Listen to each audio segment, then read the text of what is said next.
নমস্কার, আমি সৌরদীপ। আপনারা দেখছেন ইন্ডিয়া অনলাইন নিউজ। চলে এসেছি আজ উত্তর চব্বিশ পরগনা জেলার অশোকনগর বাণীপীঠ গার্লস হাই স্কুলে। আমাদের মধ্যে আজকে প্রধান গেস্ট হিসেবে উপস্থিত রয়েছে ঋদ্ধি সেন, টলিউড অভিনেতা। তো আমরা ঋদ্ধি সেনের মুখ থেকে কিছু শুনে নেব, আর বিস্তারিত আমাদের সঙ্গে থাকবো।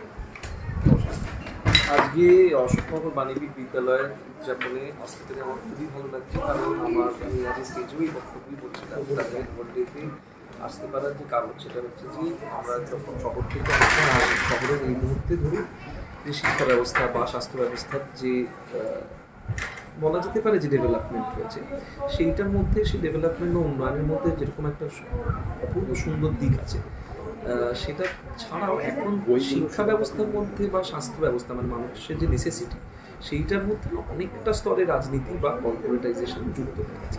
সেইখানে অনেক সময় জেলার স্কুলগুলোতে এলে যেটা সব থেকে ভালো লাগে যে এখানে এখনও একটা প্রচণ্ড সততা আছে শিক্ষা ব্যবস্থার মধ্যে, এবং এখানে স্টুডেন্ট বলুন বা টিচারদের সঙ্গে বার্তালাপ করলে যেটা প্রতিটা পদে বোঝা যায় যে তারা প্রত্যেক দিন একটা প্রতিনিয়ত পরিশ্রম করে তারা একটা তাদের বিদ্যালয়টাকে বা শিক্ষা ব্যবস্থাকে এগিয়ে নিয়ে যাওয়ার চেষ্টা করছে। সুতরাং সেই রকম একটা ভীষণ সৎ প্রয়াসের সাথে যুক্ত থাকার একটা ইচ্ছা বরাবরই ছিল। সুতরাং আজকে আমাকে এখানে আমন্ত্রণ জানানোর জন্য অশোকনগর বাণীপীঠ বিদ্যালয়কে অনেক ধন্যবাদ। তাদের মধ্যে এখানে উপস্থিত না হলে অনেক কিছু জানতে পারতাম না যে সত্যি মানুষ প্রতিনিয়ত বিভিন্ন জেলাতে, আমরা যারা শহর থেকে অনেক সময় আসি, আমরা সত্যি ভাবি যে আমরা শহরে থাকি বলে বোধহয় আমাদের অ্যাডিশনাল কোনো একটা সুবিধে আছে, আসলে তা নয়। বরাবরই আমার মনে হয় শিক্ষা বা উন্নয়নের আসল পথ প্রদর্শক হচ্ছে জেলাগুলো, এবং সেখান থেকেই আমার মনে হয় নতুন একটা পথ নেবে। আচ্ছা, তো তুমি আমাদের এই যে বিদ্যালয়, এই বিদ্যালয়ের ছেলে মেয়েদের বা মেয়েদের সম্পর্কে কি বার্তা দিতে চাও? বার্তা একটাই যে আমার মনে হয় যে আজকের দিনে দাঁড়িয়ে যে কোনো আমাদের রাজ্যে দাঁড়িয়ে চাকরি এবং সমস্ত মানে ভবিষ্যতের যে অবস্থা সেটা তো খুবই দুর্বল এবং নড়বড়ে।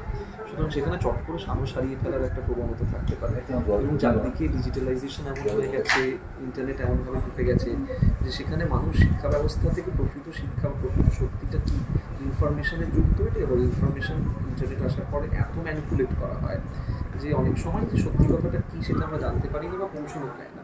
সুতরাং একমাত্র বিদ্যালয় বা শিক্ষা ব্যবস্থার মানে একমাত্র জায়গা যেখানে আমার মনে হয় সত্যি কথা বলতে শেখানো এবং একটা বেসিক সাহস দেওয়ার চেষ্টা থাকে যে কোনো শিক্ষা ব্যবস্থায়, যেটা আমাদের সমাজ থেকে প্রতিনিয়ত হারিয়ে যাচ্ছে। তো সেইটাই আমার মনে হয় যে কোনো পরিমাণ আগামী প্রজন্মকে একটাই জিনিস মনে হয় যে খুবই সাহসী হতে হবে, কারণ সামনে যে দিনগুলো আসে সেগুলো খুব একটা সুখকর নয়, সেটার জন্য মানসিক একটা প্রস্তুতি রাখতে হবে।